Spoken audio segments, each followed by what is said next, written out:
Halo teman-teman, kalian penasaran nggak sih bagaimana suatu bintang laut dapat berpindah dari suatu tempat ke tempat lainnya? Apakah bergerak menggunakan kaki atau sirip? Ternyata bintang laut mempunyai mekanisme pergerakan sendiri, yaitu sistem vaskular air. Nah, kelompok kami yang terdiri dari Celia Nova Felicity, Kanita Hana Amira, dan saya Sarah Sabila akan memberitahu kepada kalian mekanisme pergerakan bintang laut dengan sistem vaskular air. Berikut poin-poin yang akan kami sampaikan.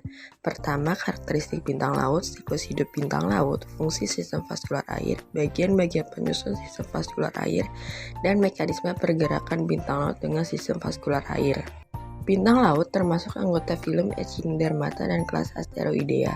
Habitat bintang laut sangat bervariasi, dikarenakan bintang laut dapat hidup di semua cekungan laut di dunia pada berbagai macam kedalaman dan komposisi dasar. Bintang laut termasuk hewan bentik, yang artinya mereka dapat hidup di dasar laut baik di perairan dalam maupun dangkal. Sebagian besar spesies bintang laut memiliki 5 lengan, tetapi banyak yang memiliki lebih dari 5. Contohnya seperti pada gambar, yaitu Pycnopodia heliantoides, dapat memiliki hingga 24 lengan. Bintang laut juga memiliki kemampuan mengeluarkan perut mereka melalui mulut dan memiliki cara pencernaan yang kuat sehingga memungkinkan untuk mencerna mangsa di dalam perut bintang laut. Berikut adalah siklus hidup bintang laut. Dalam siklus hidupnya, bintang laut jantan melepaskan sperma ke dalam air dan betina juga melepaskan telur.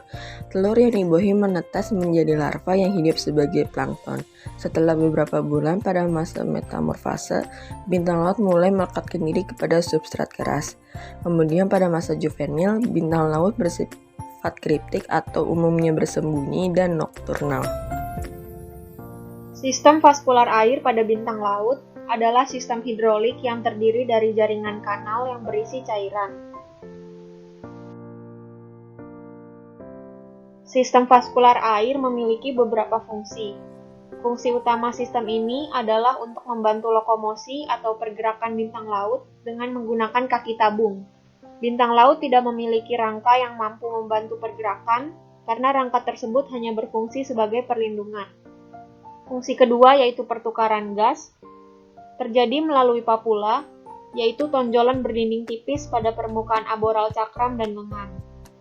Oksigen ditransfer dari papula ke cairan selom yang berperan sebagai media transportasi untuk gas. Oksigen terlarut dalam air akan didistribusikan melalui tubuh, terutama oleh cairan di rongga tubuh utama. Fungsi ketiga yaitu transportasi makanan dan sisa-sisa metabolisme. Sistem vaskular air membantu bintang laut untuk melekat pada substrat dan menangkap makanan, serta mengeluarkan sisa metabolisme tubuh seperti urin. Sistem vaskular air terdiri atas beberapa bagian penyusun. Bagian pertama, yaitu madreporit, merupakan lempeng kecil yang halus sebagai pintu masuk sistem vaskular air bintang laut.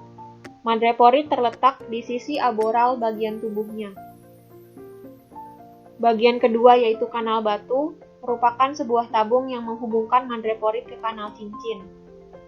Bagian ketiga yaitu kanal cincin, merupakan tabung melingkar dari sistem vaskular air bintang laut yang menghubungkan kanal batu dengan ampula. Bagian keempat, ampula, merupakan struktur yang berbentuk kantung, dapat mengembang dan berkontraksi untuk memindahkan air ke atas dan ke bawah setiap kaki tabung. Bagian kelima yaitu kaki tabung atau podia, dilengkapi dengan cangkir hisap di bagian ujungnya sehingga memungkinkan bintang laut untuk memegang erat batu dan cangkang mangsanya. Kaki tabung juga membantu bintang laut bergerak dan permukaannya dapat membantu proses pertukaran gas dan pembuangan sisa metabolisme tubuh. Lalu bagaimana mekanisme pergerakan bintang laut? Karena bintang laut tidak memiliki kerangka yang dapat bergerak, mereka bergerak menggunakan sistem vaskular air. Dinding bagian dalam saluran vaskular air dilengkapi dengan silia. Kontraksi silia secara terus-menerus menyebabkan air laut masuk dan tersaring ke madreporit yang terletak di permukaan aboral. Air yang masuk kemudian disirkulasikan dari stone canal menuju ring canal, lalu ke radial canal yang dihubungkan oleh sinus aksial. Kanal radial selanjutnya membawa air ke ampula.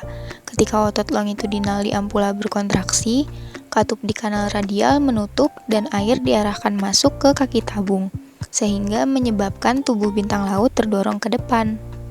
Kaki tabung merupakan bagian yang bersentuhan langsung dengan substrat dan berbentuk seperti tonjolan pada permukaan ventral lengan bintang laut. Kaki tabung berjumlah sekitar 150 buah di setiap lengannya. Bintang laut bergerak seperti gelombang, dengan satu bagian tubuh menempel pada permukaan substrat saat bagian lain dilepaskan. Kebanyakan bintang laut tidak dapat bergerak dengan cepat. Umumnya hanya bergerak sejauh 15 cm dalam 1 menit. Namun, beberapa spesies penggali seperti bintang laut dari genus Astropecten dan Luidia cukup mampu bergerak cepat dan merayap melintasi dasar laut. Gerakan ini dihasilkan dari kaki tabung runcingnya yang disesuaikan secara khusus untuk menggali pasir di daerah setempat. Mereka dapat bergerak dengan kecepatan 2,8 meter per menit.